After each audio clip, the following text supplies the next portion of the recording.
Alô pessoal, sejam bem-vindos aqui a mais um vídeo para o nosso canal. E hoje a gente vai começar aqui a trazer casos de regressão para a gente estar entendendo um pouco, né, sobre a nossa realidade, a nossa vida diante a visão da reencarnação, das vidas passadas, que é um assunto tão importante para nós ter um pouco de clareza, né, dentro dos passos, das condições que a gente tem dentro da nossa vida. O tema central hoje desse caso de regressão, e é um tema que eu vou começar a trazer bastante aqui, porque existe um lado dentro da sociedade, do mundo que a gente vive hoje, que está defasado desse cuidado, desse cenário, dessa visão e dessa complementação pro masculino que existe no mundo.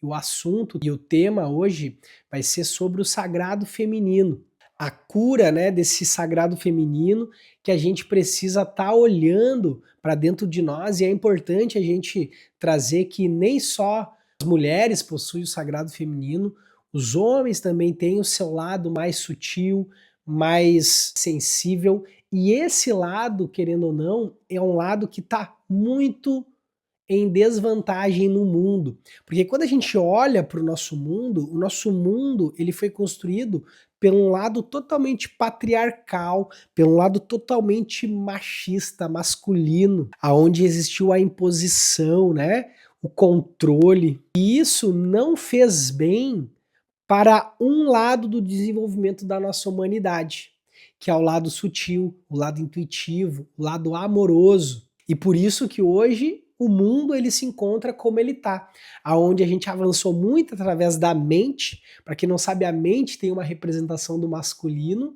e pouco através do coração. Para quem não sabe, o coração tem a representação aqui do feminino. Então, querendo ou não, terapeutas, buscadores, influenciadores, a maior mudança que vai acontecer no mundo é quando realmente o feminino do campo do coletivo, do inconsciente, do consciente, se manifestar, vir à tona, vir para fora, para não se sobrepor sobre o masculino, mas sim para entrar numa harmonia, num equilíbrio, né, dessas duas polaridades que são tão bonitas e são tão importantes para cada um de nós. O caso de regressão hoje, que vai estar tocando em pontos do sagrado feminino, ele vai estar abordando um assunto que há muito tempo eu vejo que acontece com mulheres trazerem, né, para nós, que não conseguem um relacionamento duradouro, um relacionamento sério, fixo, que tem muita ilusão, muita promessa, e no final da história, os homens que se relacionam com esse padrão acabam ignorando, se aproveitando, não trazendo ali uma forma de relação mais pura, saudável, dentro de um ideal harmônico deveria ser. Então, a consulente, né, que chegou para nós, ela veio com esse caso, com essa intenção, né, de estar mudando isso na vida dela. Ela já tinha tido outros casos e é sempre o mesmo dilema. Saía de um relacionamento curto ou até longo, mas enrolativo, sem uma afirmação, algo sério realmente, e aí terminava e atraía outro padrão, outro ciclo similar, e ficava nessa lenga-lenga.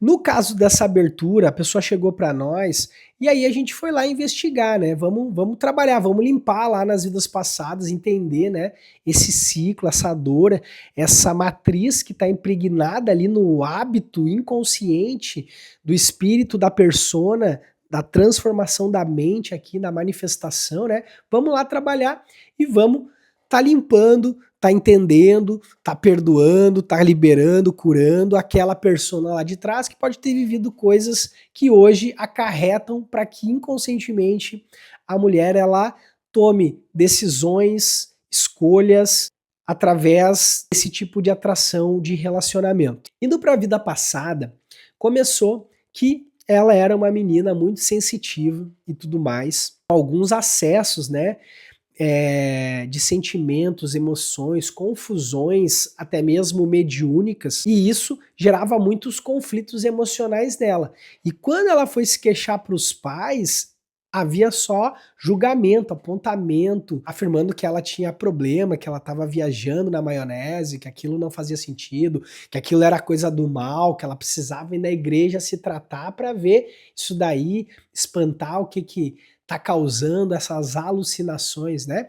Muitas vezes os pais, eles não têm até hoje, né, suporte para lidar com filhos que são sensitivos, que são intuitivos, porque isso acarreta em descontrole emocional, irritabilidade, entre outras coisas. Então imagina naquela época, né? Como é que era para estar lidando ali com uma criança, uma menina, né? Sem falar nos karmas que muitas vezes tem já dos pais com aquela criança, né? Porque às vezes a pessoa pode nascer ali com as habilidades mediúnicas e intuitivas abertas, mas os pais, eles têm, além do suporte de visão sobre aquilo, eles podem também ter uma ligação, um elo muito dármico, amoroso diante aquele espírito e saber lidar, né, de uma forma leve, tranquila e não só de uma forma através de brigas, de imposições, de opressões, de discussões para uma criança que está em formação. Então, desse jeito, a consulente na vida passada, a persona dela lá de trás, foi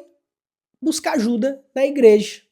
Chegando na igreja, conheceu lá um padre, né? Começou a se confessar, desabafar, dizer ali as dores, os conflitos em casa, tudo aquilo que ela vivia, que ela acessava, que ela sentia, que ela não conseguia manter controle, que queria uma solução.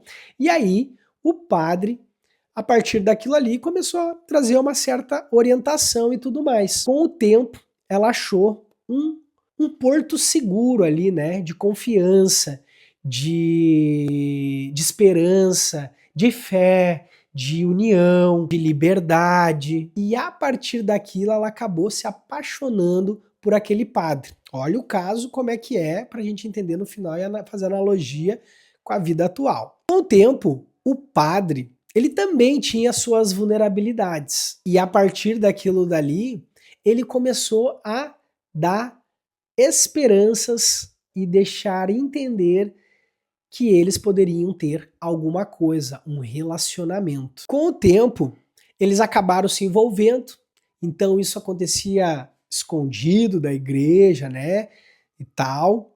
Então olha toda a energia, né, por trás daquilo dali, né, a energia de esconder, de fazer as coisas em sigilo, né? Olha quanta sombra que pode estar crescendo ali, sendo nutrida através do relacionamento que estava acontecendo.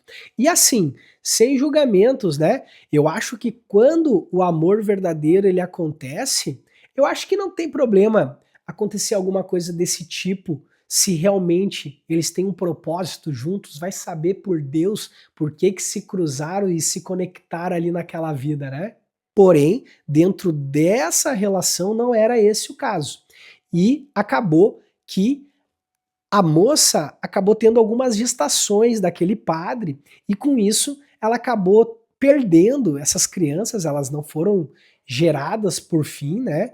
E na última gestação que ela teve de 4, que 3 deram errada, ela acabou contando pra ele, não, aqui ó, tô grávida e agora vamos ficar junto e tudo mais. E por medo de sociedade, julgamentos e tudo mais, o padre simplesmente negou ela, negou o filho, não quis assumir a responsabilidade, né, de homem que ele tinha e acabou dizendo para ela que não ia ter como ter uma vida com ela devido à circunstância dele. Nisso, ela sem saber o que fazer, canal aberto, o mundo dela ruiu, né? Porque dentro do pensamento da mente dela, ela acreditava que queria ter algo com ele. Enquanto isso estava vivo no pensamento, mesmo que isso não fosse a verdade, aquilo trazia de certa forma luz para ela, né? Luz dentro da psicologia, né? Dentro das emoções dela, ela acreditava naquela falsa verdade como se fosse uma verdade que eles iriam ficar juntos. E quando o castelo dela ruiu, que veio à tona tudo isso, o que que ela ia fazer, né, com aquele filho, com aquela situação, julgamentos de quem era o pai naquele tempo. Ixi. Então, ela teve a ideia, né, de desaparecer daquela região, daquele lugar. Então ela pegou grávida e fugiu. Isso acontecia muito antigamente, tá? Para quem não sabe, mulheres que não queriam casar, mulheres que ficavam grávidas e tinham que casar com outras pessoas, mulheres que não aguentavam mais a opressão familiar.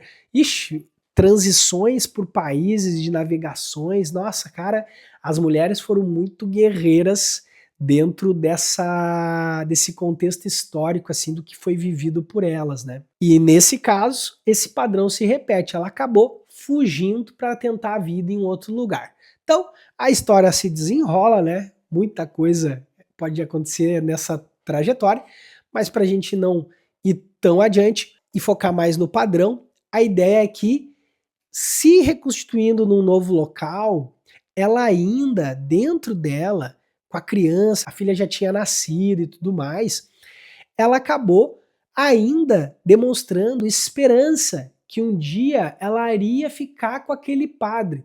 Então tu para, né? Pô, o cara deixou ela sozinha, grávida, e a pessoa ainda naquela vida, talvez por não ter muitas outros sonhos, né, não ter outras possibilidades, ou uma própria fé em si mesmo devido a tudo que passou para criar essas possibilidades, fazia com que ela tivesse ainda esperança naquela ilusão. A ilusão que ela ia encontrar o padre de novo, que ele ia ser feliz, que ele ia assumir a filha e que aquela relação ela tinha um propósito. Mas a verdade é que tempo depois ela acabou descobrindo que o sem vergonha do padre tinha até outra família. E aí sim, definitivamente, ela já estava mais velha, filha grande, aí ela acabou com aquele castelo criado de vez, batendo de frente com o quê? Com a verdade daquela relação que só estava querendo, no fundo, se aproveitar de uma situação que se envolveu não por amor, mas por uma condição, a condição física, a condição mundana e não pela condição da alma. Com isso, a gente consegue perceber dentro desse contexto uma parte da consulente que está lá no passado, mas que no inconsciente dela ainda vibra, ainda chora, ainda tem dores, ainda lamenta, ainda se culpa pelo ocorrido. Porque tu imagina, né? Passar uma vida inteira na ilusão de um relacionamento falho, de um relacionamento que não era a verdade do eu superior, da consciência espiritual da consulente. Porque se fosse, ele tinha seguido o rumo, largado tudo e ir viver com ela. Porque quando o assunto é o amor da alma, não tem barreiras para ser alcançado esse objetivo. Então, desencarnou com toda aquela frustração lá de trás. Claro, teve vidas seguintes, bateu de frente com outras coisas, ressignificou, curou, com certeza. Mas dentro dessa vida atual, ainda há lapsos daquela consciência. Talvez ela não se apaixonou pelo um padre de novo, mas por relacionamentos com caras casados, com caras que já tinham outros envolvimentos, com homens que traziam falsas esperanças, promessas, e no final nunca concretizavam um relacionamento sério, transparente, verdadeiro. Então, olha tudo que aconteceu lá e que vai batendo aqui. E aí eu te pergunto, quem é que está criando essa realidade? Quem é que está atraindo esses padrões e essa realidade? Talvez se nós perguntasse para a persona, ela diria que é ela, mas ela não entenderia por quê. E dentro dessa investigação, tudo ficou muito claro. Ao fazer a abertura, muita coisa foi sentida, revivida, liberada, e agora a persona que está com o bastão da vida atual no momento presente olha para aquilo e diz: não, eu vou fazer diferente, eu vou por outro caminho. E aí a importância de nós determinar no agora para mudar esses padrões intrínsecos da nossa matriz espiritual, das mentes das pessoas que tivemos. Porque isso é que faz toda a diferença dentro das mudanças de campo que a gente quer estar manifestando na nossa vida ou dentro de um relacionamento. É isso então, pessoal. Fiquem na paz, fiquem com Deus, reflitam bem aí quem chegou até aqui com a gente sobre esse assunto e logo logo a gente vai estar trazendo aí alguns padrões referentes também a relacionamentos, a sagrado feminino e também masculino para a gente complementar as ideias e juntar tudo aí dentro da nossa percepção. Fiquem com Deus.